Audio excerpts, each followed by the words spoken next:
The adhesive tape they used was overkill. That was my first thought. It wasn't just standard Scotch tape. It was that filament-reinforced strapping tape, the kind you use to bundle steel pipes or secure a hostage. It was wrapped 3 times around the handle of my front door, pinning a laminated sheet of paper against the faux wood grain like a declaration of war. I stood there on my porch, holding a lukewarm mug of dark roast, blinking against the harsh glare of a Tuesday afternoon sun. I had lived in Oakhaven Estates for exactly 3 weeks. The cardboard boxes in my garage were still stacked in a fortress configuration that I hadn't summoned the willpower to dismantle. I was a network architect for a cloud infrastructure firm based in Seattle, which meant my life consisted of 3 things: silence, caffeine, and packet loss analysis. I had moved to this suburb specifically to optimize the first one. I set my mug down on the porch railing and picked at the edge of the tape. It fought back. It took a chip of the beige paint with it as I peeled it away. The letter was printed on heavy cardstock. The header was in bold 24-point Times New Roman, red ink. Violation notice. Oakhaven Estates, Homeowners Association. I sighed, a long, rattling exhalation that deflated my chest. I hadn't even unpacked my weed whacker yet. What could I have possibly violated? The grass height? The trash can placement? The aesthetic quality of my curtains? I read the citation. Article 4, Section 2B, Unneighborly Conduct and Offensive Digital Signage. I frowned. I looked around my yard. There were no signs. I didn't do yard signs. I didn't even have a welcome mat because I found them presumptuous. Then I saw the handwritten note at the bottom. The penmanship was jagged, aggressive, the kind of handwriting where the pen is pressed so hard into the paper it embosses the other side. Your internet name is visible to the public. It is frightening the neighborhood children and lowering the moral standards of this community. Change it immediately or face daily fines. Mrs. Gibley, HOA President. My internet name. My SSID. I stared at the paper. I had set up my home network the day I moved in. It was a reflex. Before I unpacked my toothbrush, I unpacked my router. I named the 2.4 GHz network FBI Surveillance Van Number 4. It was a joke. It was the oldest joke in the book. It was a joke from 2005. It was the kind of joke you make when you're 19 and setting up a LAN party. It was so benign, so cliched, that it barely registered as humor anymore. It was just filler. I looked across the street. Mrs. Gibley's house was a terrifying monument to symmetry. The lawn was a violent shade of green that suggested chemical warfare against nature. The hydrangeas were spaced with mathematical precision. And there she was. She was standing at the edge of her driveway, inspecting her mailbox with the intensity of a bomb disposal technician. She was wearing a floral blouse that looked like a sofa from a funeral home, and oversized sunglasses that covered half her face. She wasn't looking at her mail. She was looking at me. I picked up my coffee and the letter and walked down my driveway. The heat coming off the asphalt was visible in shimmering waves. I crossed the street, trying to arrange my face into an expression of polite confusion rather than the profound annoyance I actually felt. "Mrs. Gibley?" I called out as I approached. She snapped her head toward me. She didn't smile. She didn't wave. She just stiffened, clutching a bundle of circulars to her chest like a shield. "Mr. Thompson," she said. Her voice was like a heavy file being dragged across a rusted pipe. "I see you received the notification." "I did," I said, stopping a respectful 6 feet away. "I wanted to clarify something. This says offensive digital signage." That is correct. It's a Wi-Fi network, Mrs. Ghibli. It's not a sign. You can't see it with your eyes. I can see it on my iPad, she countered, lifting her chin. When I go to settings to check my connection, there it is. FBI surveillance van. It is right there between Ghibli Guest and Lynx S049. Right, I said, trying to keep the condescension out of my voice. But it's a joke. It's satire. Nobody actually thinks the Federal Bureau of Investigation is parked in a Honda Civic outside. She took a step closer, her sunglasses sliding down the bridge of her nose to reveal eyes that were small, dark, and utterly devoid of humor. Words have power, Mr. Thompson. Little Timmy, the Johnson boy from 3 doors down, he was over for cookies yesterday. He tried to connect his tablet to play his games, and he saw that name. He started crying. He thought his father was going to prison. I blinked. Timmy is 12. If Timmy thinks the FBI announces their stakeouts via Wi-Fi broadcast, Timmy has bigger problems than my router settings. You are mocking a child's distress, she hissed. This is a family community. We have standards. We have an aesthetic. We do not joke about federal law enforcement. It brings a seediness to the street. Seediness? I laughed, a short, sharp bark of disbelief. Mrs. Ghibli, the guy 2 doors down, Mr. Henderson, his network is named Tell Your Dog to Shut Up. I feel like that's actively hostile. Mine is just goofy. Mr. Henderson is a founding member of the board, she said, waving her hand dismissively. He and the board have an understanding regarding the barking issue. That is an internal matter. You are new, you are an outsider, and you are broadcasting vulgarity into my breakfast nook. I looked at the citation again. Vulgarity? It says FBI. It implies criminal activity. She stamped her foot. It was a small foot in a pristine white sneaker, but the impact was spiritually heavy. I will not have it. The bylaws are clear. Any display, physical or digital, that disrupts the harmony of the soul neighborhood is subject to removal. You have until 5:00 p.m. to change it, or I will authorize the management company to levy a fine of $50 per day. I looked at her.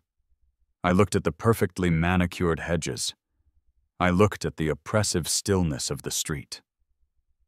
I was a man of logic. I was an engineer. In my world, you didn't fight emotional fires with gasoline. You routed around the damage. You applied a patch. Fighting this woman over a router name was inefficient. It was a waste of cycles. Fine, I said. You win. I'll change it. She didn't smile. She didn't say thank you. She just nodded, a single, sharp jerk of her head. See that you do. We value compliance in Oakhaven. She turned her back on me and marched up her driveway. I walked back to my house. I went inside, into the cool, air-conditioned sanctuary of my hallway. I put my coffee mug in the sink. I walked to the closet under the stairs where I had mounted my modest server rack. It wasn't much yet. A Ubiquiti Dream Machine Pro, a 24-port switch, a Synology NAS drive for my media backups. The blinking green lights greeted me like old friends. I sat down on the floor, opened my laptop, and logged into the network controller. SSID, FBI Surveillance Van Number 4. I highlighted the text. I hit backspace. I thought about changing it to something passive-aggressive, like Mrs. Ghibli Approved Network, or Is This Better? But I was tired. I just wanted to work. I just wanted the tape off my door and the crazy lady off my back. I typed in Oakhaven Unit 42B. Generic. Sterile.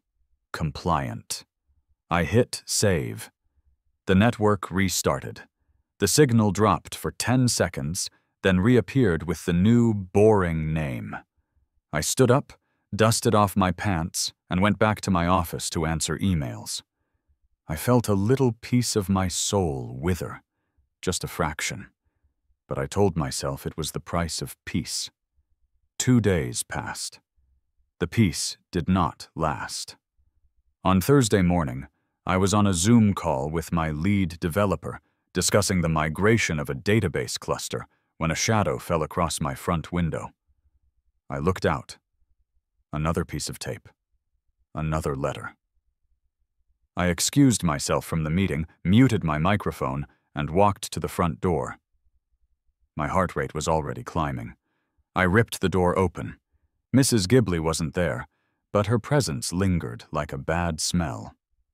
Violation notice. Second offense. I ripped it off the door and read it right there on the porch.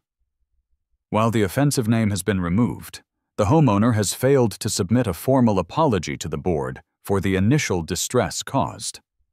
Furthermore, the new network name, Oakhaven Unit 42B, implies an official association with the Oakhaven Development Corporation, for which you do not have a trademark license. Please rename your network to Thompson Residence immediately.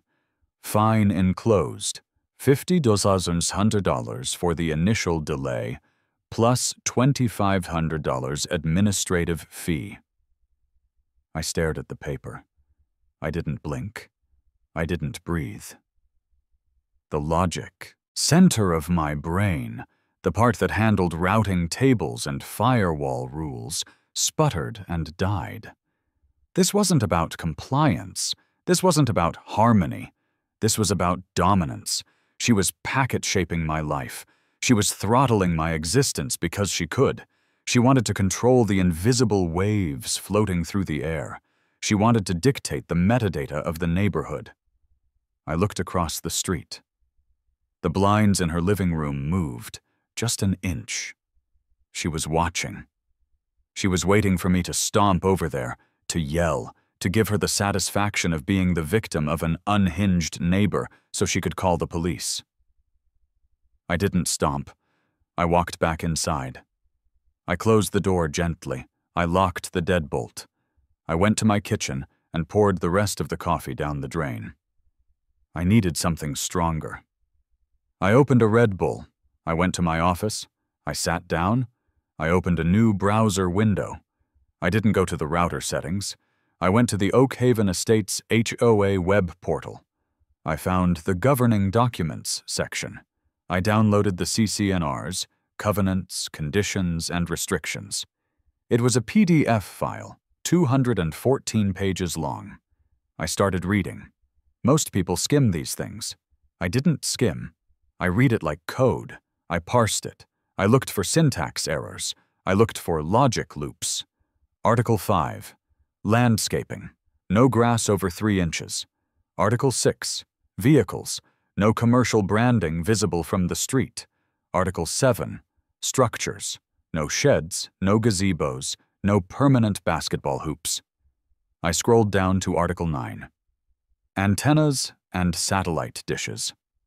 No external antennas, satellite dishes, or signal-receiving devices exceeding 1 meter in diameter shall be permitted on any lot.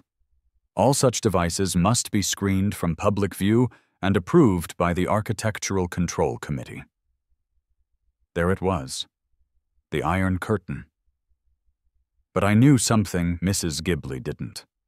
I knew that HOA covenants were contracts, but they were not laws. And when a contract conflicts with federal law, the contract loses. I opened a new tab. I navigated to the FCC website. I searched for PRB1. Federal preemption of state and local regulations pertaining to amateur radio facilities. I leaned back in my chair, the Red Bull cold in my hand. PRB1 was the nuclear option for radio enthusiasts. It stated in no uncertain terms that local authorities, and by extension, HOAs, though it was a legal gray area that often swung in favor of the operator, could not preclude amateur radio communications. They had to make reasonable accommodations. Reasonable accommodations, I whispered to the empty room.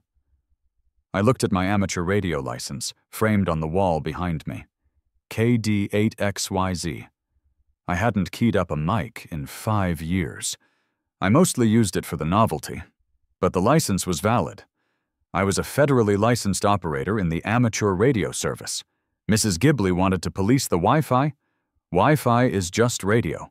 It's just microwaves at 2.4 and 5.8 gigahertz. If I used standard consumer gear, she could hit me with nuisance claims. But what if the gear wasn't consumer? What if it wasn't just a router? What if it was infrastructure? I started typing. I pulled up the catalog for a major industrial networking supplier. I wasn't looking at the home and office section. I was in the WISP section, wireless internet service provider. I looked at the specs for the Ubiquiti Rocket Prism 5AC. It was a base station radio designed for long-range point-to-multipoint links. It didn't look like a router. It looked like a piece of military hardware. It was shielded aluminum. It was heavy. And the antennas. I found the Air Max sector antenna. It was 5 feet tall. It was bright white. It weighed 30 pounds. It looked like a monolith from 2001, a space odyssey. It had a gain of 22 dBi. If I mounted that on my roof, she would sue me. But if I mounted it on a tower, I checked the bylaws again. No flagpoles exceeding 20 feet. I checked the FCC ruling again.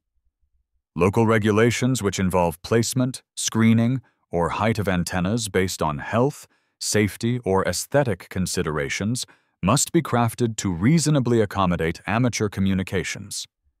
If I claimed I needed a 50-foot tower to reach a repeater in the next county for emergency civil defense purposes, the HOA couldn't stop me without a federal court battle that would cost them 6 figures. I looked at the price tag in my cart.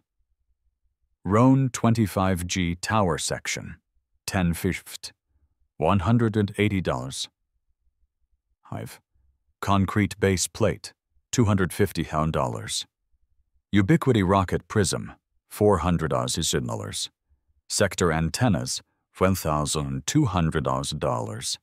Shielded Cat 6 cable, 1,000 foot spool, $300,000. Guy wires, anchors, turnbuckles, $500,000. Total, $3,550.01. It was a lot of money. I could go to Hawaii for that money. I could put a down payment on a new car. I looked at the violation letter on my desk. $2,500 administrative fee. It wasn't about the money. It was about the principle. It was about the fact that she had looked at my FBI joke and decided to wage war. She wanted to control the signal? Fine. I would give her a signal she couldn't ignore. I would give her a signal that would peel the paint off her siding. I would build a carrier-grade broadcasting station in the middle of her manicured utopia. But I couldn't do it alone. I needed muscle. I needed someone who could pour concrete and didn't care about the Homeowners Association handbook. I needed a contractor who asked 0 questions. I opened Craigslist. I went to skilled trade. I typed in concrete. The first ad caught my eye. It was written in all caps, much like Mrs. Ghibli's letter, but the energy was different. Big Mike's Concrete and Excavation. I dig holes, I fill holes, no job too small, no questions asked. Cash is king. There was a photo attached. It showed a man who looked like he was carved out of granite, standing next to a mini excavator, holding a sledgehammer like it was a toothpick. I picked up my phone. I dialed the number. Big Mike, a voice answered. It sounded like a cement mixer full of gravel.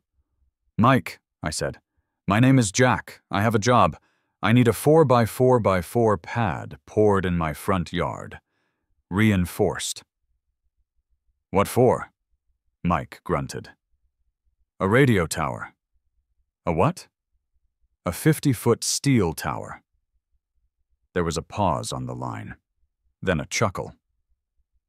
You got a permit for that? I have a federal license, I said. And I have cash. I like federal licenses, Mike said.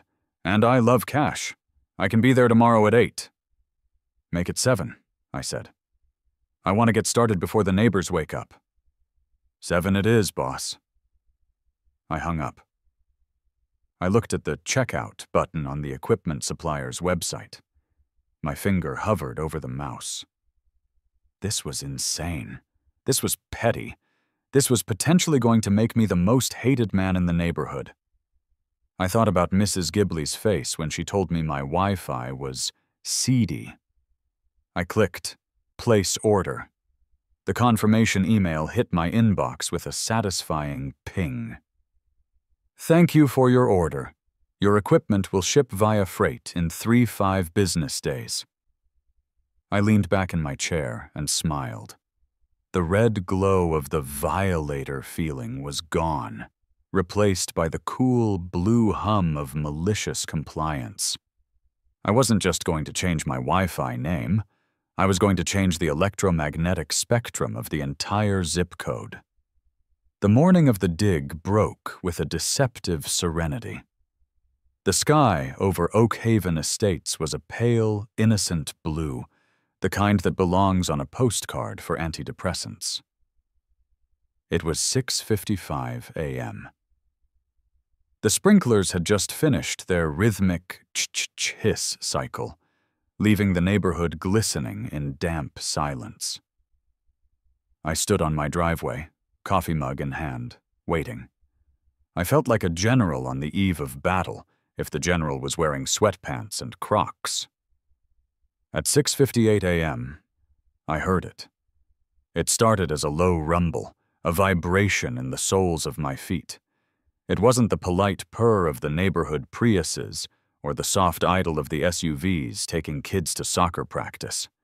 This was a guttural, mechanical growl. It was the sound of an engine that burned diesel and hated the environment. A massive, rusted Ford F-350 turned the corner. It was pulling a flatbed trailer that carried a mini excavator, a Kubota K008, bright orange and caked in the dried gray mud of 100 previous jobs. The truck's muffler had clearly filed for divorce years ago.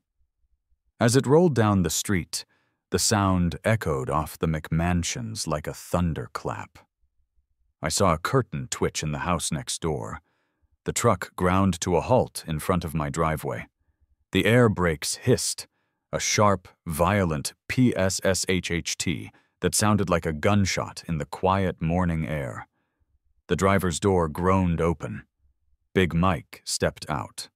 In person, he was even more imposing than his Craigslist photo. He was about 6'4", with shoulders that looked like they were padded with cinder blocks. He wore a neon yellow t-shirt that was struggling to contain him, stained work, jeans and boots that looked like they had kicked down walls. He had a cigar clamped between his teeth. Unlit, chewed down to a wet stump. He walked up the driveway, his gait heavy and deliberate.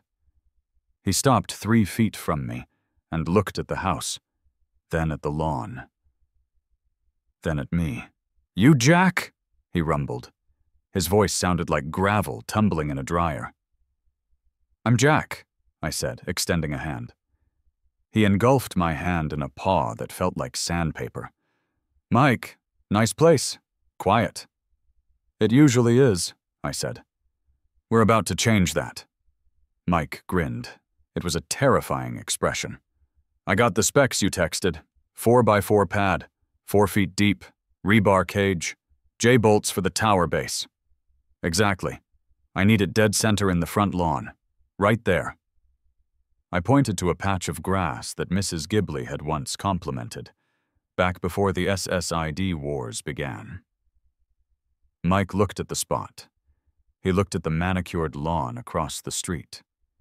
He took the cigar out of his mouth and spat a fleck of tobacco onto my driveway. HOA gonna love this. The HOA, I said, channeling my inner lawyer, is aware of my federal rights. Right, Mike said, clearly not believing me, but also clearly not caring. You got the cash? I patted my pocket. Half now, half when the concrete is smoothed. Let's make a mess. Mike walked back to the truck. He lowered the ramps of the trailer with a metallic clang that probably woke up everyone within a 3-block radius. He climbed into the excavator. The machine roared to life. The diesel fumes wafted across the lawn, a pungent cloud of industry invading the scent of jasmine and fresh mulch.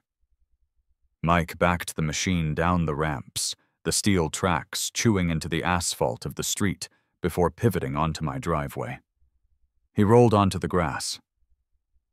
There is something viscerally shocking about seeing heavy machinery tear up a suburban lawn. It feels wrong. It feels like seeing a tank in a library.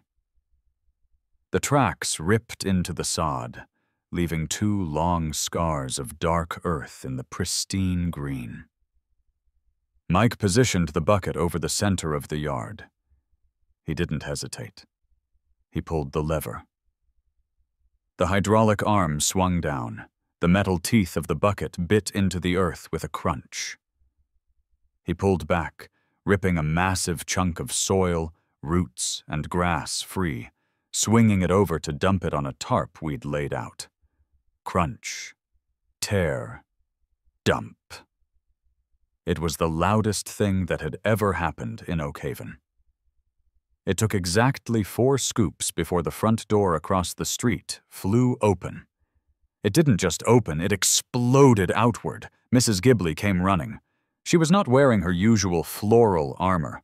She was in a silk bathrobe, pink and flowing with fuzzy slippers that slapped against the pavement. Her hair was in a net. She looked like a banshee roused from her slumber. "Stop!" she screamed. "Stop it! Stop it now!" She ran right into the street, waving her arms.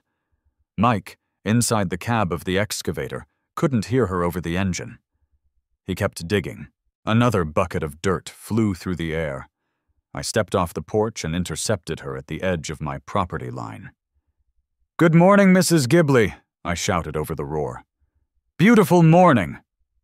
She skidded to a halt, her chest heaving, her face a mask of absolute horror. She pointed a trembling finger at the excavator. What is that? What are you doing?" "Landscaping," I yelled, smiling pleasantly. "That is not landscaping. That is a bulldozer." "Technically, it's a compact excavator," I corrected. "Great for precision work." "Make it stop," she shrieked. "You are destroying the aesthetic. You are violating the noise ordinance. It is 7:15 in the morning." "Noise ordinance starts at 7 o'clock a.m., Mrs. Ghibli. I checked. We waited." She tried to push past me. "I am going to talk to that man. I am going to order him to cease and desist." I sidestepped to block her. "I can't let you do that, Karen. Liability issues. It's a construction zone. Hard hats required." It was the first time I had used her first name. Well, the name the internet had given her archetype. Her real name was Beatrice, but the spirit of the Karen was strong in her. She bristled.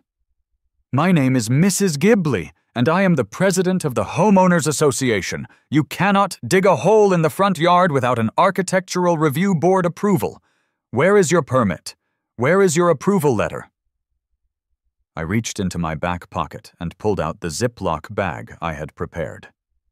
Inside were 2 documents, a copy of my FCC amateur radio license and a highlighted copy of 47 CFR 97.15, station antenna structures. "I don't need the ARB's approval," I said, handing her the bag. "This is a federally protected installation under the PRB1 ruling. Federal law preempts HOA covenants regarding amateur radio communications." She slapped the bag out of my hand. It landed in the dirt. "I don't care about your radio," she screamed, her voice cracking. "Look at your lawn! Look at the mud! You are lowering my property value in real time!" Mike chose that moment to hit a rock. Clang! The sound rang out like a church bell from hell. He revved the engine, the black smoke puffing into the air, drifting directly into Mrs. Ghibli's face. She coughed, waving her hands frantically. "I am calling the police!" she yelled, backing away. "I am calling the police, and I am calling the city, and I am having you arrested for vandalism, for public disturbance." "You do that," I called back. "Tell them it's regarding a federally licensed station. They'll love that." She turned and ran back to her house, slipping slightly on a loose pebble, but recovering with a stumble. She slammed her front door so hard I felt it in my teeth. I turned back to Mike. He had stopped digging and was watching us through the plexiglass of the cab. He gave me a thumbs up. I gave him a thumbs up back. "Keep digging, Mike." By 10:00 a.m., the hole was a perfect square, 4 feet deep. It looked like a grave for a very large box. Mike shut off the excavator. The silence that rushed back into the neighborhood was ringing in my ears. He climbed out, wiping sweat from his forehead with a rag that looked like it had been used to change oil. "Lady seems upset," he noted dryly. "She's passionate about soil integrity," I said. "Yeah, well, cement truck's 5 minutes out." The cement truck was even bigger than the pickup. It was a massive, rotating drum of doom. It backed up my driveway, the beep, beep, beep of its reverse alarm echoing off the houses. I saw curtains twitching all up and down the street. We had an audience now. The driver, a guy who looked like Mike's younger, angrier brother, hopped out. He swung the chute around. "Where you want it?" "In the hole," Mike said. The slurry began to flow. It was a thick, gray river of permanence. This was the point of no return. You can fill a dirt hole back in. You can lay new sod. But once you pour 2 yards of concrete into the ground, that is a geological event that is there until the next ice age. I watched the concrete fill the hole, swallowing the rebar cage Mike had built. It was beautiful.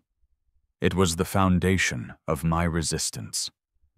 As the concrete reached the top, Mike grabbed a specialized template I had 3D printed. He pressed the massive J-bolts into the wet mix, ensuring they were aligned perfectly to match the base of the Roan Tower that was currently shipping via freight from Ohio. He used a hand trowel to smooth the surface. He treated it like art. He feathered the edges. He made it perfectly level. "Don't touch it for 48 hours, Mike said, standing up and admiring his work. "Let it cure. It'll be harder than a politician's heart by Wednesday." I handed him an envelope thick with cash. "Mike, you're an artist." He counted the money with surprising speed. He nodded. "You need help putting the steel up when it gets here?" "I might," I said. "It's 50 feet tall." Mike looked at the wet pad, then at the sky. He grinned again. "I got a crane on the other truck. Call me." He loaded the excavator back onto the trailer. The truck roared to life. He rumbled away, leaving a trail of diesel fumes and a silence that felt heavier than before. I stood alone in my front yard. In the center of the ruined grass, surrounded by track marks and mud, was a pristine, gray square of wet concrete with 4 steel bolts sticking out of it. It looked like a launch pad. I looked across the street. Mrs. Ghibli's face was pressed against her front window. She was holding a phone to her ear. She was staring at the concrete. I waved. She yanked the curtains shut. I went inside to check the tracking number on the tower. It was in transit. Estimated delivery, Friday. But the war wasn't going to wait until Friday. An hour later, I was in the kitchen making a sandwich when I heard a knock at the door. It wasn't the aggressive pounding of a neighbor. It was the authoritative rap of knuckles that were used to knocking on doors for a living. I wiped the mayonnaise off my hand and walked to the door. I looked through the peephole. Police. Not just one, 2 officers. A younger guy who looked bored, and an older sergeant who looked tired. I opened the door. "Mr. Thompson?" the sergeant asked. "Yes, officer?" "We received a complaint," he said, consulting a small notepad. "Actually, several complaints, regarding excavation without a permit, noise disturbance, and, he squinted at his writing. Constructing a missile silo in a residential zone." I couldn't help it. I laughed. "A missile silo?" The young officer smirked. The sergeant didn't.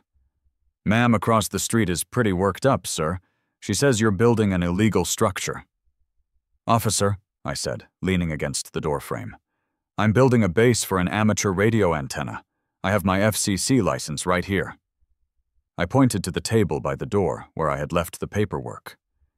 "And under federal law PRB1, the city and the HOA can't stop me from reasonable accommodation."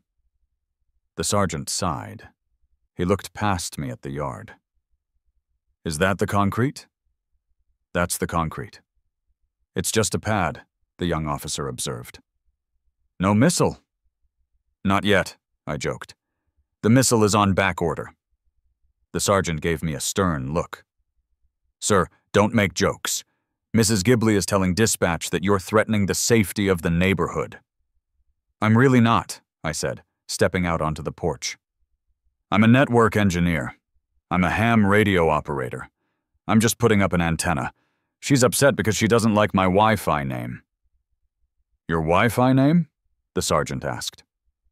"Long story, but look, I have the building permit from the county right here." I pulled another paper from my pile. I had been thorough. Class 2 electrical permit. Structural permit for a non-habitable accessory structure under 60 feet. It's all legal. The sergeant took the permit. He looked it over. He checked the date. He checked the stamp. He handed it back. "Well," he said, hitching up his belt. "Paperwork looks in order?" "Thank you." "However," he added, "you have to understand. We have to respond when she calls. And she calls a lot." "I bet she does." "Just keep it down, okay? And maybe go talk to her? De-escalate?" "Officer, I tried to talk to her this morning. She threw my federal license in the dirt." The sergeant rubbed his face. "Right, well, it's a civil matter then. If the HOA has a problem with it, they can take you to court. But criminal? I don't see anything criminal here. Just ugly." He gestured to the mud. "Beauty is in the eye of the beholder," I said. "To me, that concrete looks like freedom." The officers left. I watched them walk across the street to Mrs. Ghibli's house. I saw her open the door before they even knocked. I saw her gesturing wildly, pointing at my house, pointing at the sky, clutching her chest. The sergeant shook his head. He said something to her. She stomped her foot. He shrugged and walked back to his cruiser. She stood on her porch, watching them drive away. She was alone. The police hadn't arrested me. The excavator hadn't been impounded. The concrete was still there. She looked at me. I was still standing on my porch. She didn't scream this time. She didn't wave her arms. She just stared. It was a cold, calculating stare. It was the stare of a general realizing that a frontal assault had failed, and that it was time to switch to guerrilla warfare. She turned and went inside. I didn't know it then, but the missile silo accusation was just the opening salvo. She was going to rally the troops. She was going to weaponize the mommy blogs. She was going to try to turn the entire town against the guy with the concrete square in his yard. I went back inside and finished my sandwich. It tasted like victory, but with a hint of looming anxiety. That night, I sat in my office and planned the next phase. The physical layer was done. The base was set. Now came the hardware. I looked at the tracking info again. The tower was in Ohio. The radios were in Kentucky. I pulled up the configuration software for the Ubiquity radios on my laptop, running a simulation. I needed to plan the network topology. I created a virtual map of the neighborhood. I dropped a pin on my house. I drew a circle representing the coverage area of the 5 GHz sector antennas. The circle covered everything. It covered Mrs. Ghibli's house. It covered the community pool. It covered the entrance gate. It covered the Starbucks on the corner. I started typing out the list of SSIDs I wanted to broadcast. I needed them to be funny, but not obscene. Obscenity would give her legal ammunition. They had to be just annoying enough to be protected speech, but specific enough to sting. 1. Karen is watching you. 2. HOA complaint line who unattended. 2. Live at audio feed Ghibli kitchen. That one was a bluff, but a good one. 4. Free Wi-Fi if you hate HOAs. I chuckled to myself. Then my phone buzzed. A text from an unknown number. We saw the police. We saw the dirt. We're rooting for you. The Hendersons. House with the barking dog. I smiled. I wasn't alone. The resistance had begun. I texted back, "Stand by. The show is just starting." I went to bed that night dreaming of aluminum lattice climbing into the sky. Outside, in the dark, the concrete pad was hardening, molecule by molecule, turning into an immovable object destined to meet an unstoppable force. The freight truck arrived on a Friday that felt heavier than usual. It was an 18-wheeler, the kind that usually delivers food to supermarkets or steel to skyscrapers, and it looked absurdly out of place navigating the winding, tree-lined curves of Oak Haven Estates. I watched from my driveway as the driver, a guy named Sal, who looked like he'd been smoking since the womb, tried to maneuver the rig around the cul-de-sac's decorative island. He took out a patch of Mrs. Ghibli's prize-winning petunias with his rear tire. I winced, but my heart sang a little. Sal hopped out, clipboard in hand. "Jack Thompson? That's me. He squinted at the manifest. 5 sections of Roan 25G tower, 3 antenna arrays, and a box of bolts heavy enough to sink a boat. Sign here." I signed. Sal opened the back. He didn't have a forklift. "You got a way to get this off, buddy? 'Cause my liftgate ain't gonna handle 20-foot steel lattice." "I got a guy," I said. I texted Big Mike. "Eagle has landed." 3 minutes later, the rumble returned. Mike rolled up in his truck, but this time he was towing a different trailer. On it sat a small crane, a spider crane, compact but strong. "Told you I'd be back," Mike grinned, hopping out. "Let's get this erector set on the ground." The next 2 hours were a symphony of clanging metal. We unloaded the triangular steel sections onto my driveway. They were galvanized, silver gray, and cold to the touch. Laid end to end, they stretched from my garage door all the way to the street. Mrs. Ghibli didn't come out. She didn't scream, but I saw the lens of a DSLR camera poking through her curtains. She was documenting the atrocity. "That's a lot of steel for a radio, boss," Mike said, wiping grease on his jeans as we bolted the first section to the J-bolts in the concrete pad. "You sure you ain't contacting the mothership?" "Just local chat, Mike. Just local chat." Right. Well, let's get it vertical. Saturday was build day. I called in reinforcements. Dave arrived at 9:00 a.m.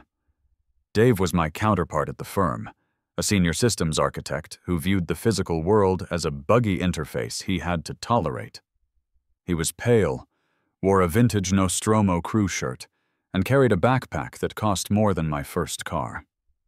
He stepped out of his Tesla, looked at the stack of steel in my driveway, and whistled. "Jack, you absolute madman." "Good morning, Dave." "I thought you were joking in the Slack channel," he said, walking over and running a hand along the lattice. "This is Roan 25G. This is commercial broadcast standard. You could run a pirate radio station from here." "I'm strictly amateur," I said, handing him a hard hat. "Strictly compliant." "And the radios?" I pointed to the garage.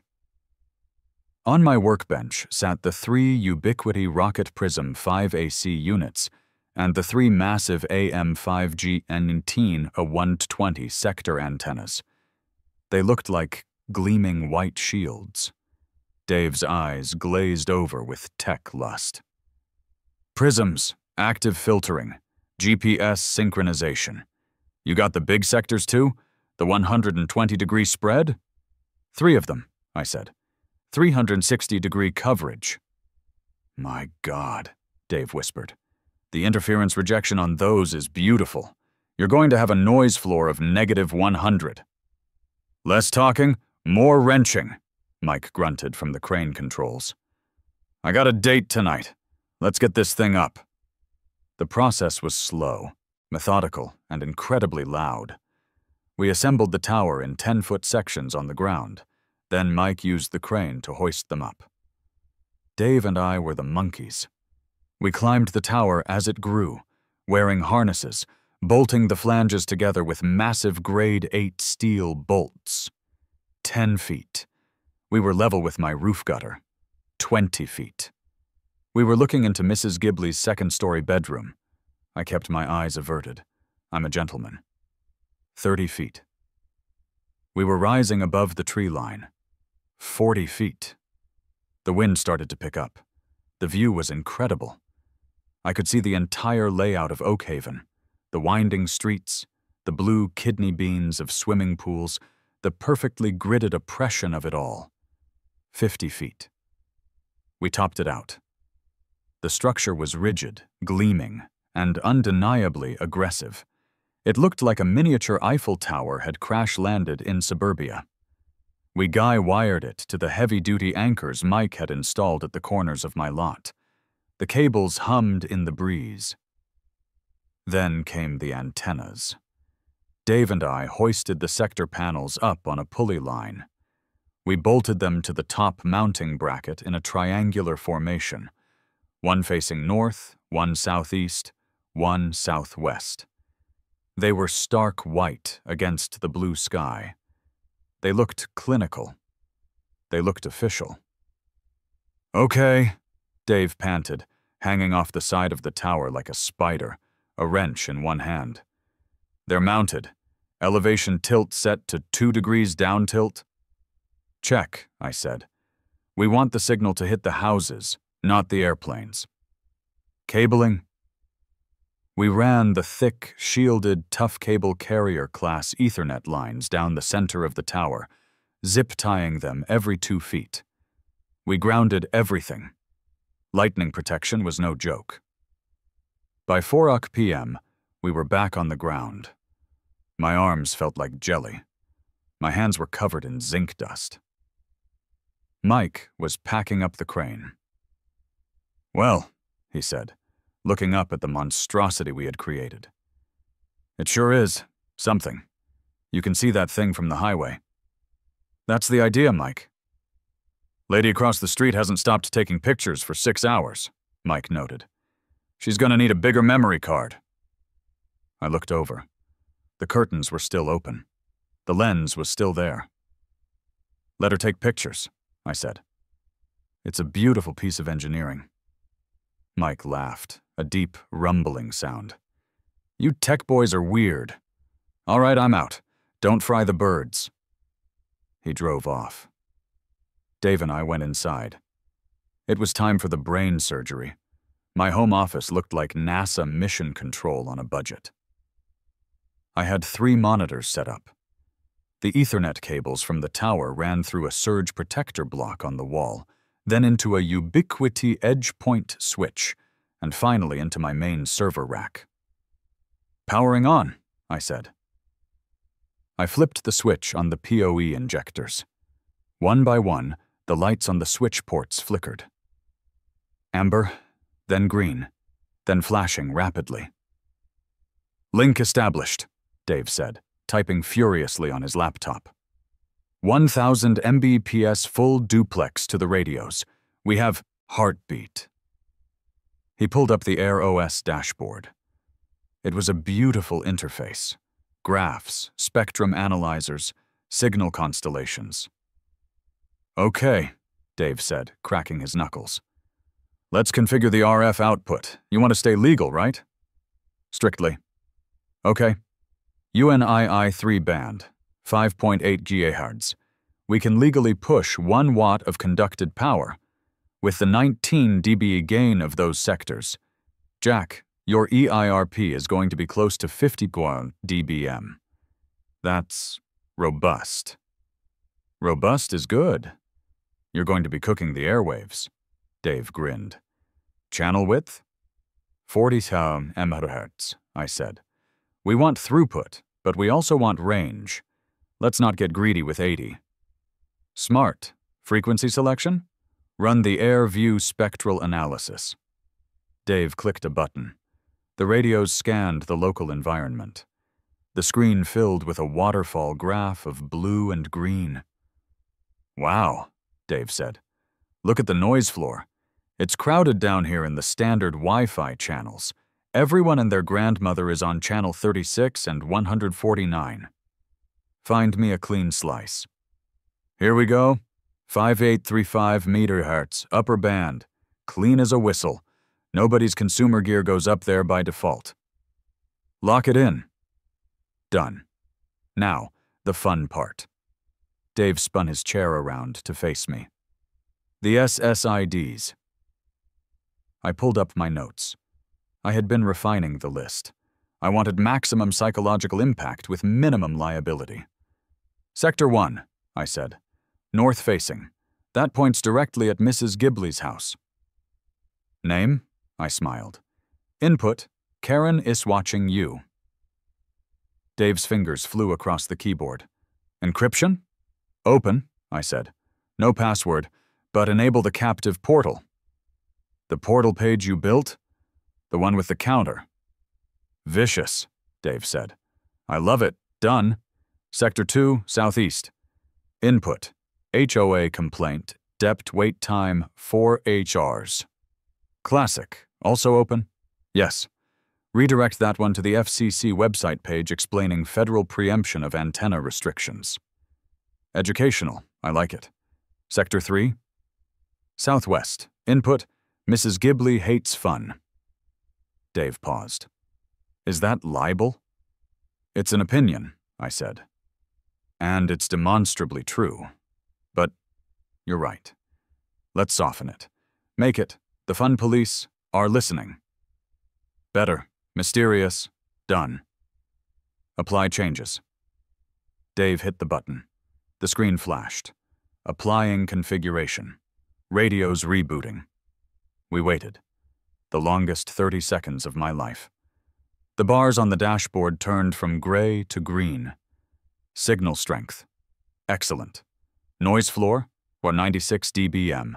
Transmit quality, 99%. "We are live," Dave said. "The tower is broadcasting." We grabbed our phones and ran outside. It was dusk now. The sun was setting behind the tower, turning the steel lattice into a black silhouette against a fiery orange sky. The white panels at the top caught the last light, glowing like beacons. I unlocked my phone. I went to Wi-Fi settings. Usually I saw about 5 networks, mine and a few weak signals from the neighbors. Now, the list was dominated. At the very top, with full bars, literally shouting at the phone, were my 3 creations. "'Twas Karen. Is watching. You HOA complaint, dept wait time, 4HR's the fun police are listening." They weren't just on the list, they were the list. They drowned out everything else. "Look at the signal strength," Dave said, showing me his analyzer app. 35 dBm. "Jack, I'm getting radiation burns just standing here." "Let's test the range," I said. "To the car." We jumped into Dave's Tesla. We rolled down the windows. We drove slowly out of the cul-de-sac. At the stop sign at the end of the block, 100 yards away, full bars. We turned left onto the main collector road that looped around the neighborhood. We were now a quarter mile away. I refreshed my phone. Full bars. "This is insane," Dave laughed. "You have line of sight to the whole valley." We kept driving. We passed the community clubhouse, half a mile, still full bars. We saw a group of teenagers hanging out by the pool gate, looking at their phones. One of them pointed at his screen and laughed. He showed it to the girl next to him. She laughed too. They looked around, confused. "They see it," I said. "The payload is delivered."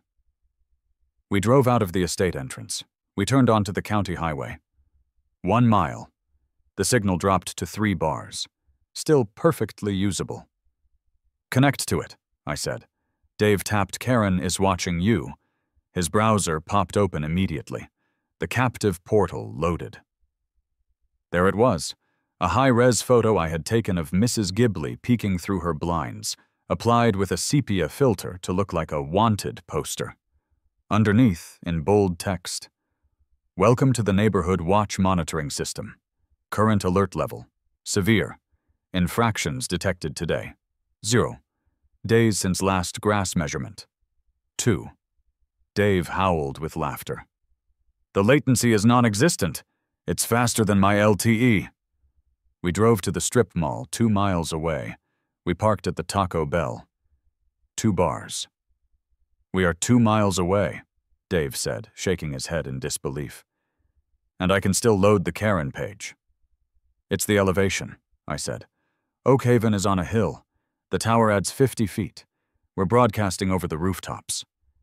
"You haven't just trolled her," Dave said, wiping a tear from his eye. "You've trolled the entire zip code. Everyone who opens their phone to check for free Wi-Fi at this Taco Bell is going to see Karen is watching you." "Good," I said. "Awareness is the first step to change." We drove back to the house in high spirits. The tower was a dark needle in the night sky now, topped by the blinking red aviation light I had installed. Totally unnecessary for a 50-foot tower, but it added gravitas. As we pulled into the driveway, I saw Mrs. Ghibli's front door open. She stepped out. She was wearing a nightgown and a shawl. She was holding an iPad.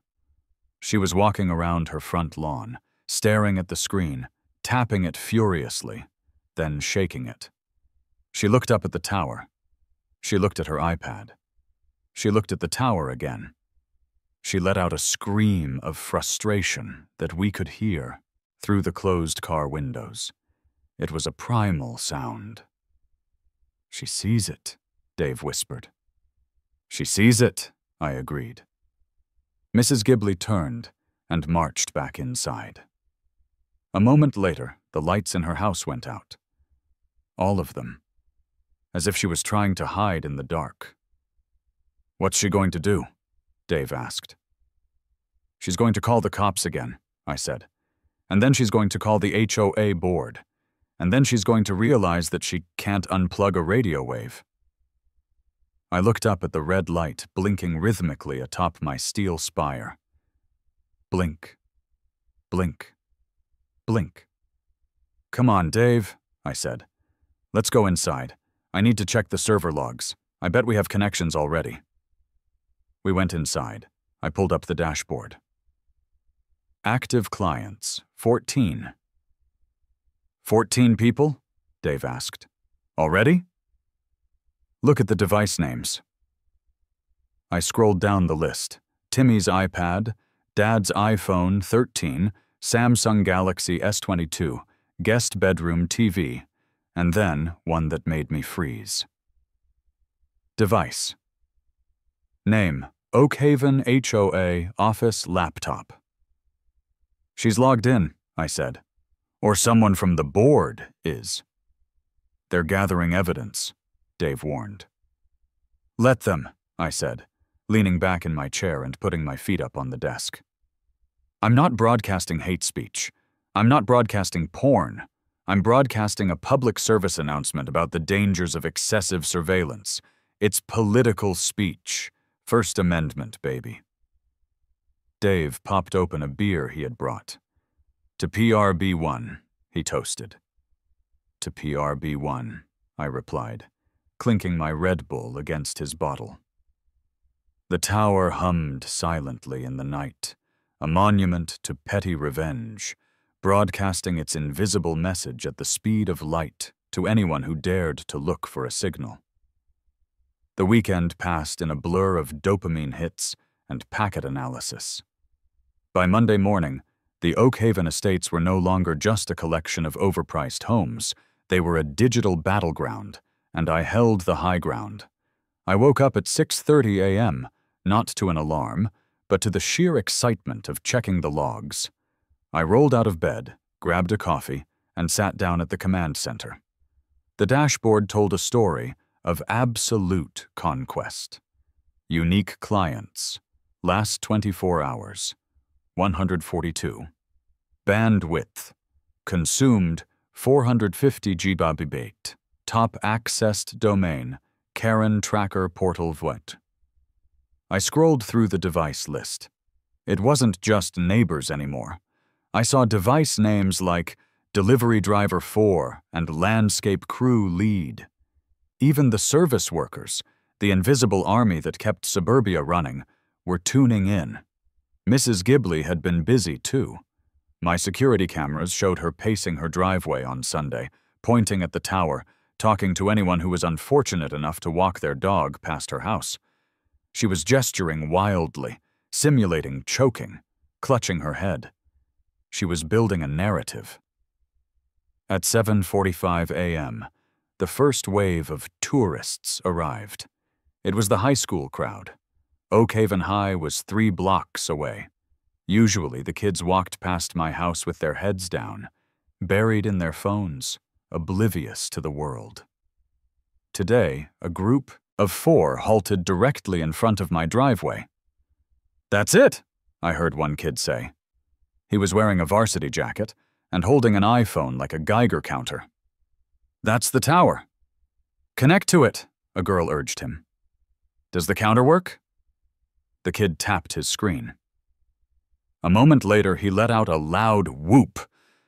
"It's real! Days since last grass measurement, 2. Oh my God, check the gallery."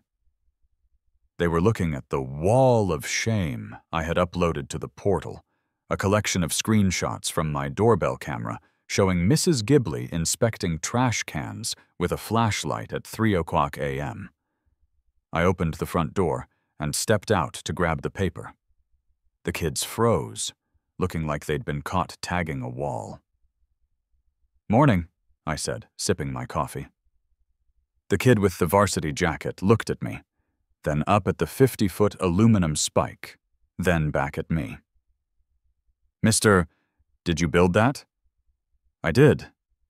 Is it really monitoring her?" "It's an automated environmental observation station," I said, winking. "It observes the environment. Sometimes the environment includes neighbors with rulers." The girl giggled. "You're a legend, dude. The whole junior class is talking about the Karen net." "Study hard," I told them, "and stay off the encrypted channels." They walked away, laughing and high-fiving. I had captured the youth demographic. The psychological warfare campaign was proceeding better than expected.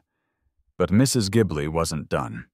She had realized that the police couldn't stop me, and the HOA didn't have the funds to sue me. So, She turned to the one weapon that requires no facts, only fear. Pseudoscience.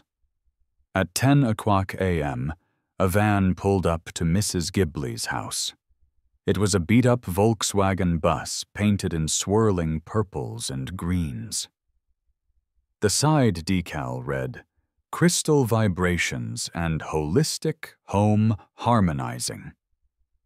A man stepped out.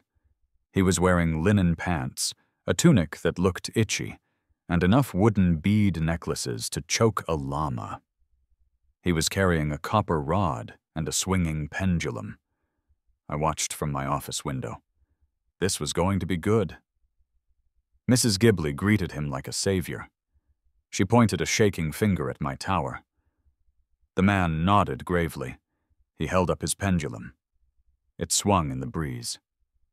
He gasped. Mrs. Ghibli gasped. They started walking toward the street. I couldn't resist. I walked out to meet them at the property line. "Good morning, neighbors," I said cheerfully. Mrs. Ghibli recoiled as if I were radioactive. "Stay back. Do not come any closer. Mr. Saffron says your aura is fractured." "Mr. Saffron?" I looked at the man in the tunic. "I am Saffron," he said. His voice was soft, airy, and incredibly annoying. "I am a certified energy consultant and geopathic stress auditor." "Geopathic stress," I repeated. "Is that like stress, but from rocks?" "It is the Earth's grid lines," Saffron explained, narrowing his eyes at my tower. "And that monstrosity is piercing the ley lines. It is creating a vortex of negative organ energy. I can feel the toxins from here. It is turning the neighborhood's chakras inside out." "Toxins," I said. "It's a radio tower, Mr. Saffron. It emits non-ionizing radiation in the 5.8 gigahertz band. It doesn't have chakras. It has throughput." "Science does not understand the spirit," Saffron said dismissively. He held up his copper rod. It wobbled. "See? The dowsing rod detects the disturbance. The chaotic frequencies are making the ether scream." Mrs. Ghibli looked triumphant. "You see? You are poisoning us. Mr. Saffron says he can feel a headache starting the moment he looks at it." "That might be the glare," I suggested. "It's very shiny aluminum." Saffron stepped onto my driveway. "I must perform a cleansing. I must place crystals at the base of this structure to ground the negative ions." "Whoa, hold on," I said, stepping in front of him. "Mr. Saffron, unless those crystals are FCC-approved grounding rods connected to a copper strap, you're not putting anything on my tower. Also, you're trespassing." "I am on a mission of healing," Saffron declared. "You're on a mission to get sued," I countered. "Now, if you want to talk energy, let's talk physics. Mrs. Ghibli, did you know that the sun hits your roof with about 1,000 watts of electromagnetic energy per square meter? My tower puts out less power than a Christmas tree bulb. If you're worried about invisible waves, you should be wearing a tinfoil hat. In fact, I have some Reynolds wrap in the kitchen if you need it." Mrs. Ghibli turned purple. "You are mocking a spiritual crisis." "I'm mocking a scam artist, Beatrice," I said, dropping the civility. I turned to Saffron. "Buddy, if you touch my equipment, I'm calling the real police, not the karma police.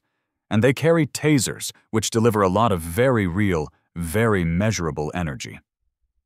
Saffron looked at me. He looked at Mrs. Ghibli. He looked at the massive, imposing tower that was clearly built by someone who didn't care about bad vibes.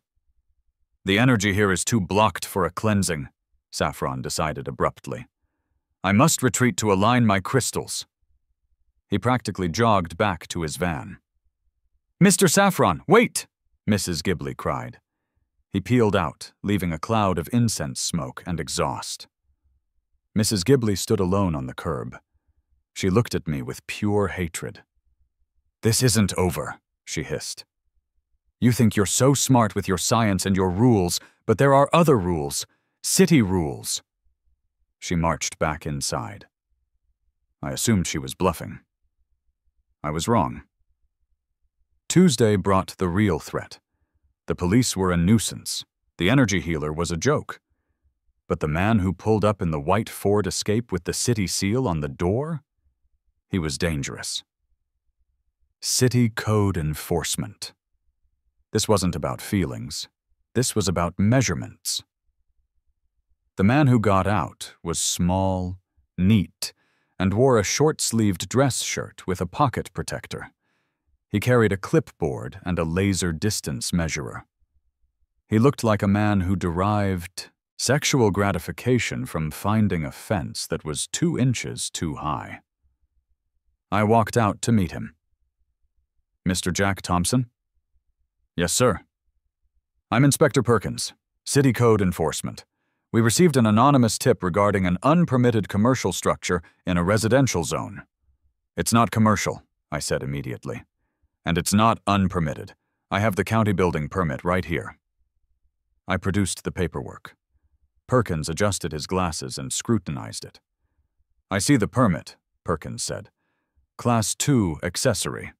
However, the complaint alleges that the height exceeds the municipal ceiling of 35 feet for residential zones." "That ceiling applies to habitable structures," I recited, having memorized the code. "Roof peaks.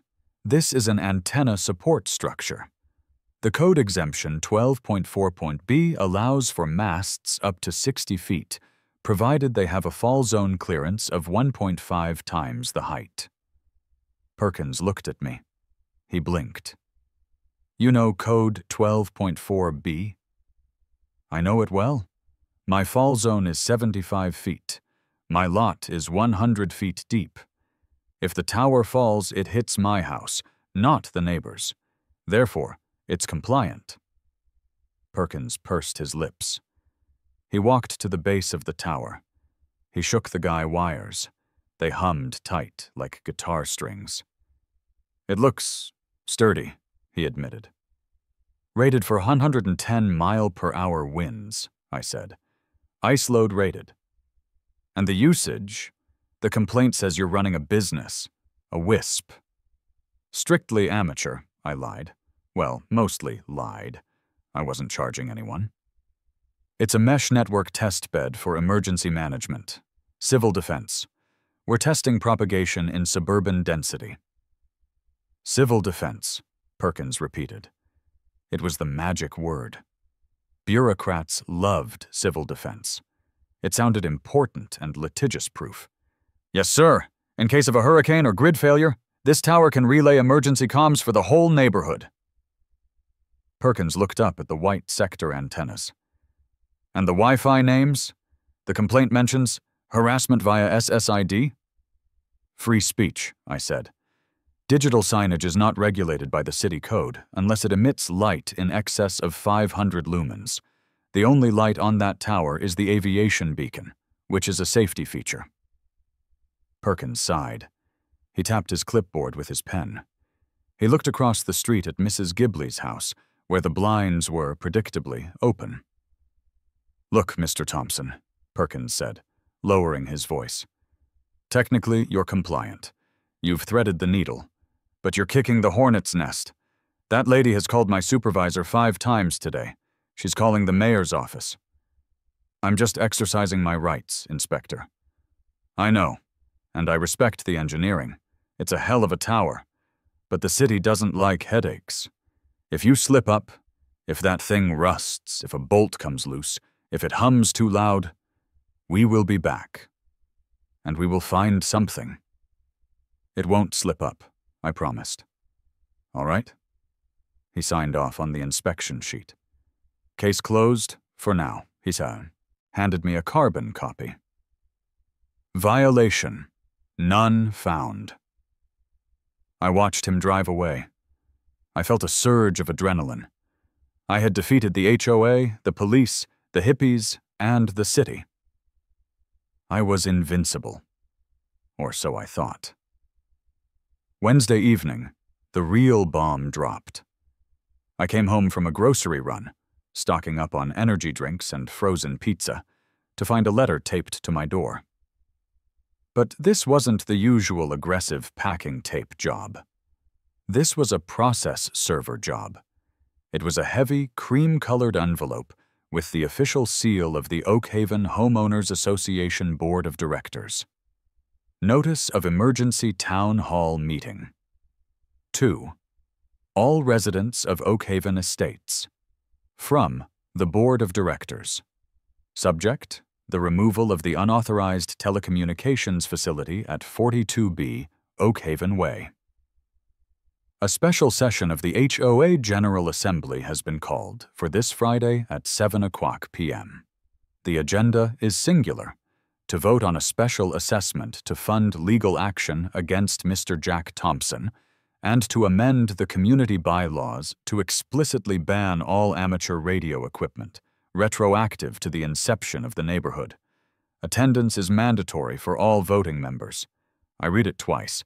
They were going nuclear. They weren't just trying to fine me anymore. They were trying to change the constitution of the neighborhood to outlaw my existence. And they were asking the neighbors to pay for a lawsuit against me.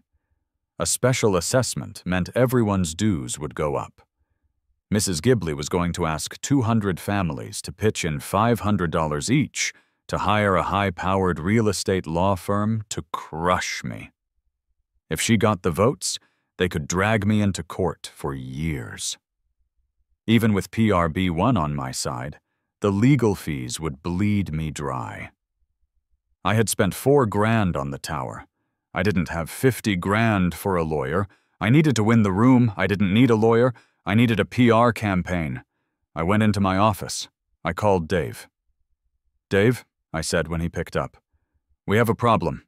The boss fight is scheduled for Friday." "What's the situation?" "Town hall. She's trying to rally the mob. She wants a special assessment to sue me." "Oof," Dave said. "People hate special assessments, but they also hate looking at cell towers." "Exactly. I need to make them love the tower, or at least love what the tower gives them." "What are you thinking?" "I'm thinking we need to upgrade the network. Right now it's just a joke. It's just Karen memes. I need to give them something they can't live without." "Like what?" "Dave, what is the one thing people in this neighborhood complain about more than the HOA?" Dave thought for a moment. "The cable company. Comcast has a monopoly out here. The service sucks, and it costs $200 a month." "Exactly," I said. "And I have a gigabit fiber line coming into my house, and I have 3 carrier-grade sector antennas capable of supporting 300 active clients." "Jack," Dave warned, "if you start selling internet, you become a commercial ISP. That voids your amateur status and the city. We'll shut you down." "I'm not going to sell it," I said, a grin spreading across my face that would have terrified a lesser man. "I'm going to give it away." "Free gigabit Wi-Fi?" "Free. Fast. Unfiltered. All they have to do is connect to KarenIsWatchingYou. You're going to bribe the electorate with bandwidth." "I'm going to win hearts and minds, Dave, 1 megabit at a time. Can you help me set up the VLANs?" "I'm already logging in," Dave said. Thursday was a blur of configuration. We instituted traffic shaping to ensure fair usage. We set up a new landing page.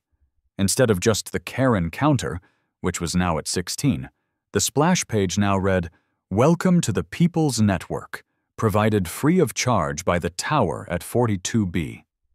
Current speed, 1000 Mbps. Cost to you, $0. Compliments of your neighbor, Jack." Unlike Mrs. Ghibli, I like sharing. We flipped the switch at 5:00 p.m. on Thursday. I waited. The connections started trickling in, then flooding. My fiber line turned red hot. I was pushing 800 Mbps up and down. I checked the neighborhood Facebook group, still using my Mildred alias. Post by Sarah Jenkins. "Is anyone else connected to the Karen Tower? My Netflix is loading instantly. It's faster than my Xfinity." Comment by Mike T. Yeah, I'm getting 400 down in my basement. This is insane. And it's free? Comment by Angry. Bob. Wait, the guy with the tower is giving us free internet? And Ghibli wants us to pay $500 to sue him? Is she nuts? The tide was turning. I could feel it. Friday night arrived. The showdown.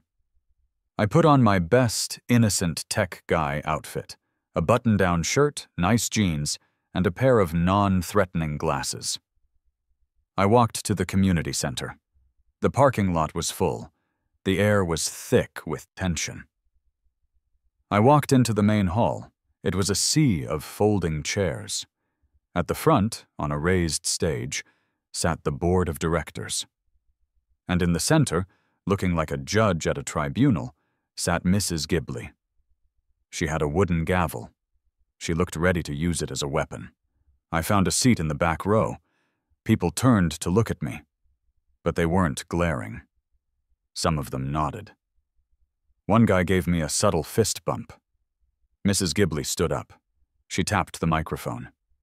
It squealed with feedback. I resisted the urge to fix it for her. "This meeting will come to order," she bellowed. "We are here to address the crisis in our community. The blight, the danger, the tower."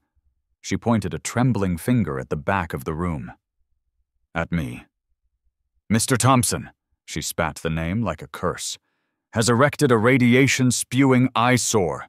He has defied the board. He has mocked our values, and now we must unite to remove him." She paused for applause. There was silence. "I am proposing," she continued, her voice rising, "Special Assessment 24B, a one-time levy of $500 per household to retain the firm of Dewey, Cheatham, and Howe to litigate this matter to the fullest extent." $500? A voice shouted from the middle row. It was Big Mike. I hadn't even seen him come in. He was wearing a clean shirt, but he still looked like he could eat the table. "I ain't paying $500, so you can fight a radio." "It is for the good of the community," Mrs. Ghibli shrieked. "Think of the children, the radiation." "My kid loves the tower," another dad stood up. "He's using the Wi-Fi to do his homework because our Comcast has been down since Tuesday." "Wi-Fi?" Mrs. Ghibli blinked. "It is a trap. It is a lure." I stood up. "Madam President," I said, my voice projecting clearly without a microphone. "May I speak?" "Sit down," she yelled. "You have no floor rights." "Let him speak," the crowd chanted. "Let him speak." Mrs. Ghibli looked around, panicked. She realized, perhaps for the first time, that she was outnumbered. "Fine," she hissed. 2 minutes. I walked to the front. I didn't get on the stage. I stood in the well, looking up at her, and then turned to face my neighbors. "Hi, everyone," I said. "I'm Jack. I'm the guy with the tower." "Nice tower, Jack," someone yelled. "Thanks. Look, I know it's big. I know it's industrial. But I built it because I love communications. And I believe that in 2024, access to information shouldn't be controlled by monopolies, and it shouldn't be policed by people who think Wi-Fi names are violence." I looked at Mrs. Ghibli. "Mrs. Ghibli wants you to pay $500 to take away a federally protected amateur radio station. That's your money. Wasted on lawyers." I paused. "Or," I said, "you can keep your $500. You can keep connecting to the open network I've provided. You can enjoy the fastest speeds in the county, for free. As long as the tower stands, the Wi-Fi is open." A murmur of excitement went through the room. "It's bribery!" Mrs. Ghibli screamed, slamming her gavel. "It is illegal bribery!" "It's a community service," I said calmly. "I'm just being neighborly. Isn't that what you wanted? Neighborly conduct?" "The radiation will kill us all." She played her last card. "Mrs. Ghibli," I said, pulling out my phone. "I have a live reading from the EMF sensor on the tower. The exposure at street level is less than what you get from a banana. However, I turned to the crowd. Did you know the HOA clubhouse microwave leaks? I measured it. It's terrifying. Laughter. Genuine laughter. I move to vote, Big Mike shouted. All in favor of telling Karen to sit down and shut up? Nay, Mrs. Ghibli shouted. You cannot move. I am the chair. I second the motion, Mrs. Henderson yelled. All in favor of the special assessment? I asked the room. Mrs. Ghibli raised her hand. The lawyer next to her raised his hand. Nobody else moved. All opposed? 200 hands went up. The sound of nay was deafening. It shook the acoustic tiles of the ceiling. Mrs. Ghibli stood there, her hand still raised in a solitary, pathetic salute to a power she no longer held. She looked at the sea of hands. She looked at me. She dropped the gavel. It rolled off the table and hit the floor with a hollow thud. She didn't say a word. She gathered her papers, clutched her purse, and walked off the stage, exiting through the side door into the dark. The room erupted. I was mobbed. People were shaking my hand. Big Mike slapped me on the back so hard I nearly swallowed my tongue. You did it, boss, Mike grinned. You killed the Queen. We did it, Mike. We did it. I walked out of the meeting an hour later, the hero of Oakhaven. I looked up at the hill. My tower was there, the red light blinking against the stars. It wasn't just an act of revenge anymore. It was a utility. It was a monument. But as I walked home, I knew it wasn't completely over. Karen wouldn't leave. She would fester. She would plan. But for now, the signal was strong. The latency was low. And the neighborhood was finally, truly connected.